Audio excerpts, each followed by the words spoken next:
नमस्कार विद्यार्थी मित्रांनो, आजच्या या व्हिडिओमध्ये तुम्हा सर्वांचे स्वागत आहे.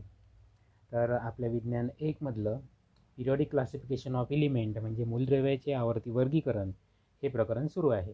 त्यातला हा दुसरा व्हिडिओ. तर पहिल्या व्हिडिओमध्ये आपण Dobereiner-STRIDE and Newlands law of ऑक्टेव्हज असे 2 पॉईंट बघितले होते. आता पुढच्या पॉईंटकडे आपण वळूया. मेंडेलिव्हज पिरियॉडिक टेबल म्हणजेच मेंडेलिव्हची आवर्त सारणी. हा आपला पॉईंट आपल्याला बघायचा आहे. तर हा महत्त्वाचा पॉईंट आहे याच्यासाठी की या पॉईंटवर बरेच प्रश्न विचारले जातात. त्यामुळे हा पॉईंट जो आहे हा चांगल्या प्रकारे करून ठेवायचा आहे. ठीक आहे, सर्वांनी पुस्तकं ओपन केली असतीलच. बघा काय सांगितलेलं आहे मेंडेलिव्हच्या पिरियॉडिक टेबलमध्ये. The Russian scientist Dmitry Mendeleev developed the periodic table of elements during the period of 1869 to 1872.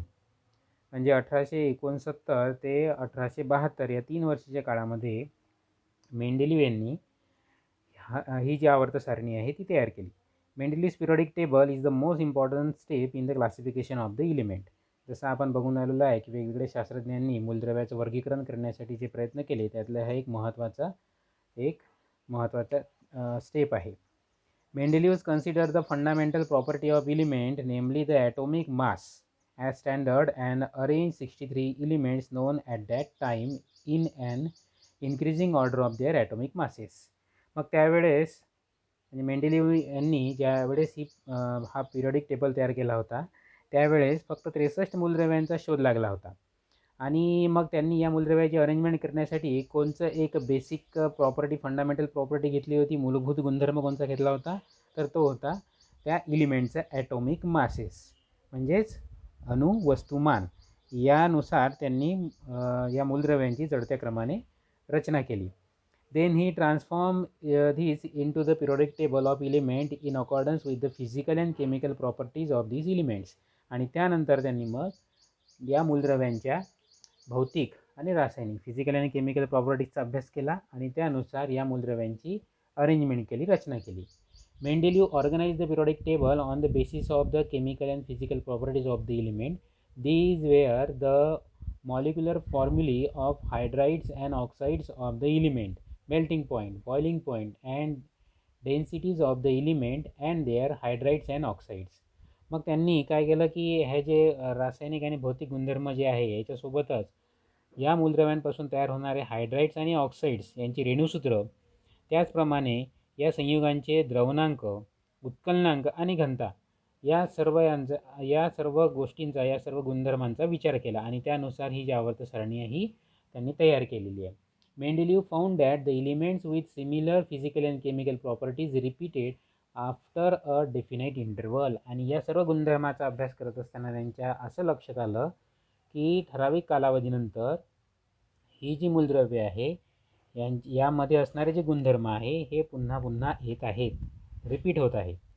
आणि म्हणून या सर्व गोष्टींच्या अभ्यासावरून त्यांनी नंतर एक त्यांचा लॉ तयार केला.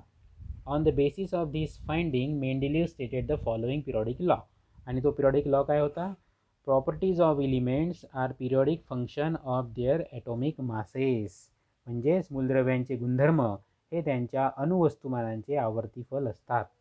कारण अणुवस्तुमानावरूनच त्यांचे रासायनिक आणि भौतिक गुणधर्म ठरतात आणि परत परत तेच ते गुणधर्म मूलद्रव्यांमध्ये थोड्या थोड्या कालावधीनंतर परत येतात, म्हणजे पिरियॉडिक येतात, म्हणजेच त्याला आपण आवर्ती फल म्हणतो. आणि म्हणूनच त्यांनी ह्या लॉमध्ये सांगितलेलं आहे की प्रॉपर्टीज ऑफ द एलिमेंट म्हणजे मूलद्रव्यांचे जे गुणधर्म आहे are periodic functions of their atomic masses. म्हणजेच त्यांचे जे काही त्यांचे जे गुणधर्म आहे मूलद्रव्यांचे हे त्यांच्या अणुवस्तुमानाचे आवर्ती फल आहे असे आपण म्हणू शकतो. बघा आता आपल्याला इथे मेंडेलीवचे पिरियडिक टेबल दाखवलेलं आहे, आवर्त सारणी दाखवलेली आहे. तर याचा आपण थोडक्यात आता अभ्यास करू. तर यामध्ये आपल्याला जे उभे कॉलम दिसून आलेले आहेत त्यांना आपण ग्रुप्स म्हटलं. ठीक आहे, मेंडेलीवने ज्याला ग्रुप म्हटलं. आणि ज्या आडव्या ओळी दिसत आहे तर त्यांना आपण पिरियड म्हटलं, म्हणजे आवर्त म्हटलं. अशा प्रकारचा हा पहिला गुणधर्म आपण या पिरियडिक टेबलचा म्हणूया. आता दुसरं तुम्हाला दिसत आहे की प्रत्येक ग्रुपच्या खाली काही फॉर्म्युले लिहिले आहे, म्हणजे जे गोलमध्ये आपण केलेले आहे बघा, R2O, RO, R2O3, RO2. हे काय आहे, तर त्या त्या ग्रुपमध्ये असणारे जे काही इलिमेंट्स आहे, मूलद्रव्य आहे, तर त्यांचे ते जनरल फॉर्म्युले आहे. म्हणजे आर म्हणजे इथे त्या ग्रुपमध्ये असणारे कोणचंही आपण इलिमेंट त्याच्यामध्ये टाकून त्याचे ऑक्साईड्स तयार करू शकतो आणि हायड्राईडसुद्धा तयार करू शकतो. हायड्राईडचे सुद्धा तुम्हाला जनरल फॉर्म्युलेवर दिलेले तुम्हाला दिसत आहे.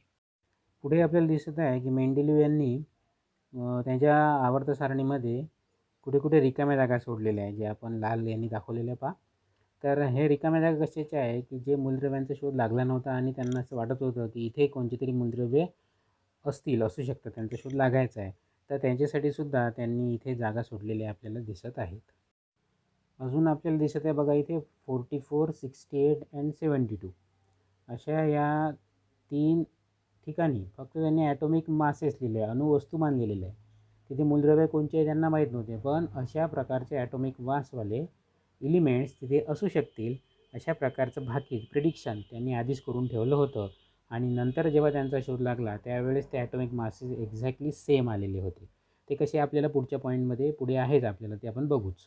पुन्हा एक वैशिष्ट्य म्हणजे बघा आपल्याला लाल अंडरलाईननी केलेल्या खुणा ज्या आहेत दिसून आल्या आहे. वाय टीच्या आधी क्वेश्चन मार्क आहे, त्यानंतर डी आयच्या आधी, ई आरच्या आधी क्वेश्चन मार्क आहे आणि एल एच्या आधी क्वेश्चन मार्क आहे आणि सीच्या आधीसुद्धा आहे.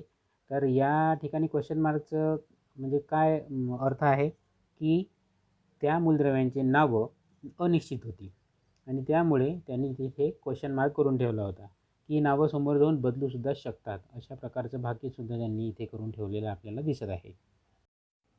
पुढे आपल्याला डिमिट्री मेंडेलीव यांच्याबद्दल माहिती दिली आहे थोडीशी. बघा, Dmitry Mendeleev 1834 to 1907 was a professor in the St. Petersburg University. He made separate card for every known element showing its atomic mass. म्हणजे त्यांनी त्या काळामध्ये माहीत असणाऱ्या प्रत्येक मूलद्रव्यासाठी एक एक वेगळं कार्ड बनवलं होतं आणि त्यावर त्याचे ॲटॉमिक मास आणि त्यांच्या काही प्रॉपर्टीज माहीत होत्या, केमिकल आणि फिजिकल, ते लिहिले होते.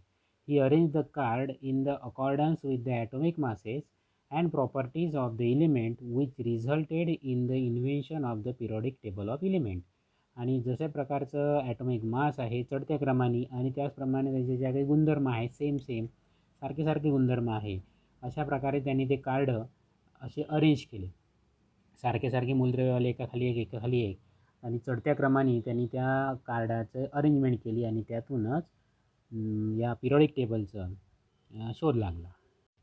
पुढे तुम्हाला 2 क्वेश्चन दिलेले आहेत. हे क्वेश्चन आपण या पॉईंटमध्ये कवर केलेले आहे. ते क्वेश्चनचे जे आन्सर आहे आता हे तुम्हाला सॉल्व करून मला पाठवायचे आहेत व्हॉट्सअप ग्रुपवर. ठीक आहे.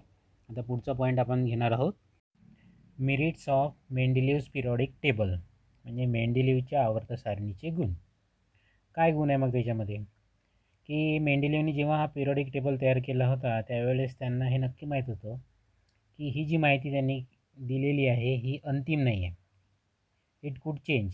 आणि त्यामुळे त्यांनी असे काही यामध्ये पॉईंट ठेवले होते की जे बदलू शकतात आणि ज्यावेळेस ते खरोखर बदलले त्यावेळेस त्या पिरियडिक टेबलमध्ये थोडीशी ॲडजस्टमेंट करून नवीन मूलद्रव्यसुद्धा टाकता आले. तर कसे ते आपण एक एक बघूया. पहिला मुद्दा आहे, atomic masses of some elements were revise so as to give them proper place in periodic table in accordance with their properties. म्हणजे काय की मूलद्रव्य जे मेंडेलने आपल्या पिरियडिक टेबलमध्ये सांगितले होते, त्यांचे जे स्थान दिले होते त्याचे अणुवस्तुमान त्यांनी पुन्हा तपासून पाहिले आणि दुरुस्त केले. त्यामुळे त्यांना आवर्त सारणीमध्ये योग्य असे स्थान देण्यात आले. फॉर एक्झाम्पल इथे एक एक्झाम्पल घेतलेलं आहे बघा, बेरिलियमचा अणुवस्तुमान होतं पहिले 14.09 आणि हे जे अणुवस्तुमान आहे हे बदलून नंतर 9.4 झालं. म्हणजेच काय की बोरॉनच्या आधी बेरिलियमला इथे जागा देण्यात आली, कारण बोरॉनचा अणुवस्तुमान आहे ॲटॉमिक मास आहे 11 आणि बेरिलियमचं आधी होतं 14.09. तुम्ही आपल्या चार्टमध्ये बघू शकता, मग असे आपण जो चार्ट बघितला तो पुस्तकामध्ये तुमच्यासमोर असेलच.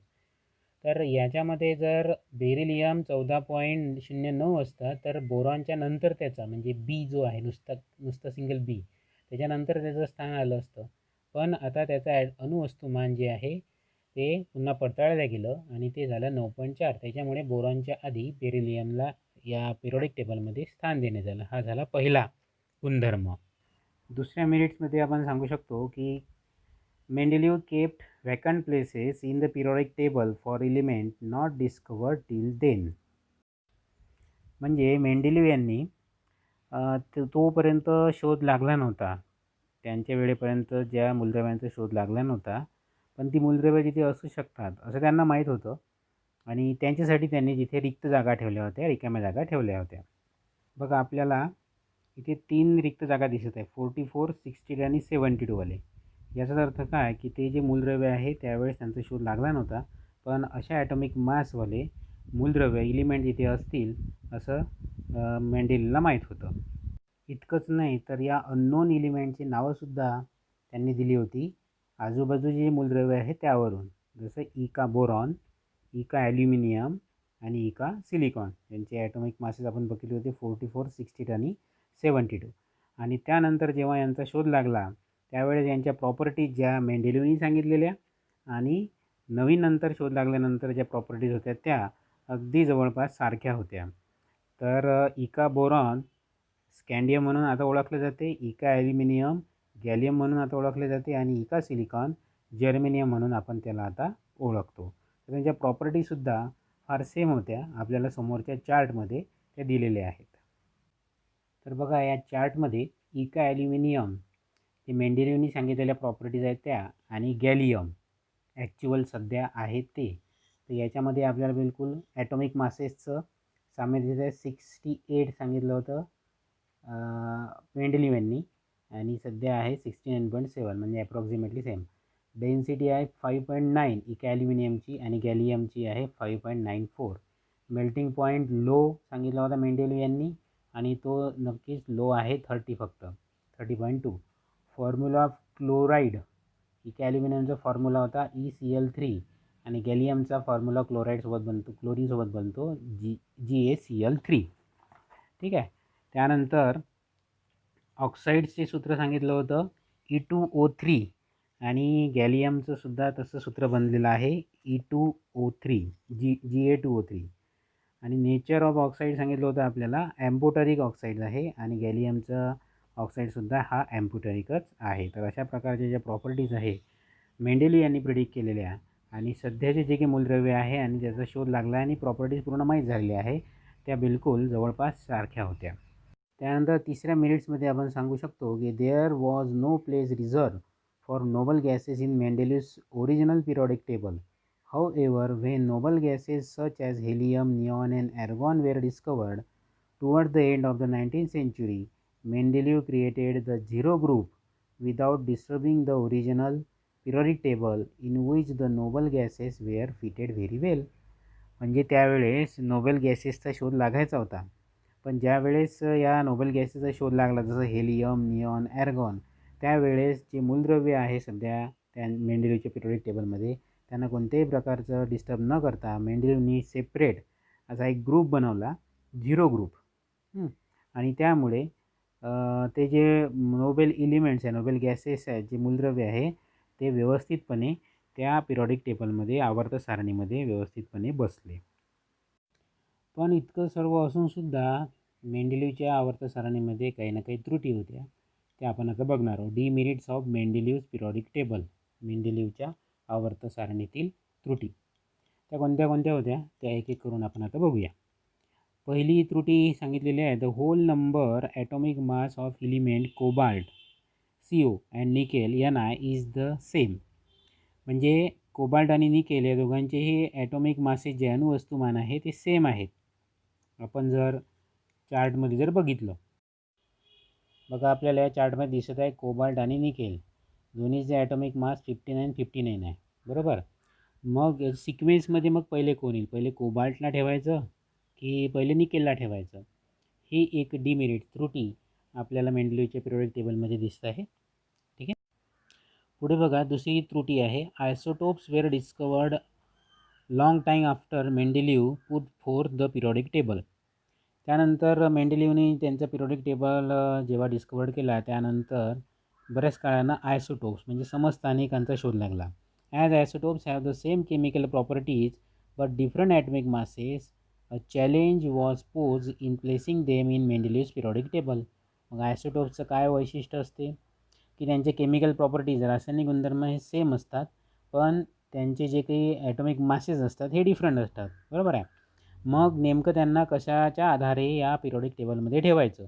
एक तर त्यांचे केमिकल प्रॉपर्टी सेम आहे आणि दुसरं म्हणजे त्याचे ॲटॉमिक मासेस वेगवेगळे आहे. ॲटॉमिक मासेस वेगवेगळे म्हणजेच त्यांचं स्थानसुद्धा मेंडेलिव्हच्या पिरियडिक टेबलमध्ये हे वेगवेगळं असेल. म्हणजे हे खूप मोठं चॅलेंज होतं या आयसोटोप्सला मेंडेलिव्हच्या आवर्त सारणीमध्ये जागा देण्याचं. तिसरी त्रुटी होती बघा, when elements are arrange in an increasing order of atomic masses the rise in the atomic masses does not appear to be uniform. आता मेंडेलिव्हने एलिमेंटची जी काही अरेंजमेंट केलेली आहे ती केली त्याच्या ॲटॉमिक मासेसवर. पण ॲटॉमिक मासेस हे असे रेग्युलर इन्क्रीजिंग ऑर्डरने असले तरीही त्यांच्यामध्ये युनिफॉर्मिटी नाही आहे. म्हणजे काय म्हणू आपण त्याला, जसं 1 2 3 4 हे जे आकडे आहेत हे आकडे कसे आपल्याला माहीत आहे की 1 नंतर 2च येणार, 2 नंतर 3 येणार. पण ॲटॉमिक मासेस मात्र हे पॉईंटमध्ये आहे. बरोबर आहे की नाही. म्हणजे एक्झाम्पल जर आपण घेतलं तर आपल्याला इथे दिसत आहे की 9.4 बेरिलियमचं आहे आणि बोरॉनचं आहे 11. मग आता 9.4 नंतर 9.5 वाले असू शकतो, 9.6 वाले असू शकतो किंवा 10 वाले असू शकतो. कारण 9.4 आणि 11 याच्यामध्ये अनेक मूलद्रव्ये येऊ शकतात. किंवा जर हेवी एलिमेंट जर आपण घेतले, भारी मूलद्रव्ये जर आपण घेतले, तर त्याच्यामध्ये सुद्धा आपल्याला अशा बरेचसे असे मूलद्रव्ये आहेत की जे मध्ये मध्ये या दोन ॲटॉमिक मासेसच्या मध्ये येऊ शकतात. मग ते किती येऊ शकतील हे मात्र आपल्याला मेंडेलिव्हच्या पिरियडिक टेबलमध्ये सांगता येत नाही. आणि ही एक त्रुटी आपल्याला मेंडेलिव्हच्या पिरियडिक टेबलमध्ये दिसते. चौथी आपल्याला एक त्रुटी दिसून आली आहे पोझिशन ऑफ हायड्रोजनची. कशी ती, hydrogen shows similarities in halogens group 7. For example the molecular formula of hydrogen is H2 while the molecular formula of fluorine and chlorine are F2 and Cl2 respectively. म्हणजे हायड्रोजन हा 7व्या गणामध्ये जे fluorine, chlorine, iodine अशा प्रकारचे जे मूलद्रव्ये आहेत त्यांच्यासोबत त्यांच्यासारखा formula दिसत आहे आपल्याला. बरोबर आहे ना. आणि in the same way there is a similarity in the chemical properties of hydrogen and alkali metals, that is group 1. पण त्याच वेळेस आपल्याला असं दिसत आहे की ग्रुप जो 1 आहे, एक पहिला जो ग्रुप आहे तुम्ही पिरियडिक टेबलमध्ये बघू शकता मेंडेलिव्हच्या, की त्यामध्ये त्याची जी प्रॉपर्टी आहे हायड्रोजनची ही अल्कली मेटलसारखी आहे. अल्कली मेटल्स, ठीक आहे, आम्ल धातू ज्याला आपण म्हणतो मराठीमध्ये. There is a similarity in the molecular formulae of a compounds of the hydrogen alkali metals. म्हणजे हायड्रोजन आणि अल्कली मेटलच्या फॉर्म्युल्यामध्ये सुद्धा आपल्याला सारखेपणा दिसतो. आपल्याला साईडनी एक जो चार्ट दिलेला आहे बघा पिवळ्या कलरचा, त्याच्यामध्ये आपल्याला दिसून आलेला आहे. या चार्टमध्ये हायड्रोजन आणि सोडियम म्हणजेच हायड्रोजन आणि अल्कली मेटल, फॉर एक्झाम्पल इथे अल्कली मेटलचं एक्झाम्पल घेतलं आहे सोडियम, यांच्यामध्ये काय सारखेपणा आहे तो आपल्याला दिसत आहे. बघा, हायड्रोजनचे कंपाऊंड क्लोरीन, ऑक्सिजन आणि सल्फरसोबत HCl, H2O आणि H2S. त्याचप्रमाणे सोडियम जो अल्कली मेटल आहे याचेसुद्धा क्लोरीन, ऑक्सिजन आणि सल्फरसोबत सेम कंपाऊंड तयार होते, त्याच टाईपचे तयार होतात, NaCl, Na2O आणि Na2S अशा प्रकारे. ठीक आहे. आणि त्याचप्रमाणे खाली जो आपल्याला चार्ट दिसून राहिलेला आहे हा आहे सिमिलॅरिटीज इन हायड्रोजन आणि हॅलोजन्समध्ये, म्हणजे 7व्या गणातले जे मूलद्रव्य आहे त्यांच्यामध्ये. जसं H2चे जे मॉलिक्युलर फॉर्म्युला आहे हायड्रोजनचा मॉलिक्युलर म्हणजे H2 आणि त्याचप्रमाणे क्लोरीनचा मॉलिक्युलर फॉर्म्युला आहे Cl2. आता मेटलसोबत कंपाऊंड कसा तयार करतो हायड्रोजन बघा NaH, आणि त्याचप्रमाणे क्लोरीनसुद्धा मेटलसोबत NaCl फॉर्म्युला तयार करतो सेम वाला. सोबतच कार्बनसोबत CH4, हायड्रोजन कार्बनसोबत CH4 तयार करतो आणि क्लोरीनसुद्धा कार्बनसोबत CCl4 कंपाऊंड तयार करतो. म्हणजे क्लोरीन हायड्रोजनची क्लोरीनसोबतसुद्धा सिमिलॅरिटीज आपल्याला दिसते आणि त्याचप्रमाणे अल्कली मेटल म्हणजे सोडियमसोबतसुद्धा सिमिलॅरिटी दिसते. मग प्रश्न असा पडतो की नेमका हायड्रोजनचं नेमकं ठिकाण कोणचं. On considering the above properties, it cannot be decided where the correct position of hydrogen is in the group of alkali metals or in the group of hydrogen, that is a group 7. म्हणजे नेमकं पहिल्या ग्रुपमध्ये की 7व्या ग्रुपमध्ये हायड्रोजनची position आहे हे इथे सांगता येत नाही. ही आहे चौथी त्रुटी. बघा आता तुम्हाला इथे 2 क्वेश्चन दिलेले आहे. यूज युअर ब्रेन पॉवरमध्ये हे तुम्हाला सॉल्व करायचे आहे मेंडेलिव्हच्या पिरियॉडिक टेबलचा वापर करून. पहिला आहे write the molecular formulae of oxides of the following element by referring the Mendeleev's periodic table. म्हणजे ऑक्सिजन आणि सोडियम यांचा कसा फॉर्म्युला तयार होतो ते वर जे फॉर्म्युले दिलेले आहे आपल्याला पिरियॉडिक टेबलमध्ये आरवाले त्याच्यावरून तुम्हाला हे सर्व तयार करायचे ऑक्सिजन आणि सोडियमचे, आणि दुसऱ्या याच्यामध्ये हायड्रोजन आणि खाली जे मूलद्रव्य दिले आहे त्यांचे. आणि आपल्या व्हॉट्सअपवर सगळ्यांनी लिहून ते पाठवायचे आहे. कंपल्सरी सर्वांना हे वर्क करायचं आहे. ठीक आहे. बाकी पुढच्या व्हिडिओमध्ये आपण भेटूया. धन्यवाद.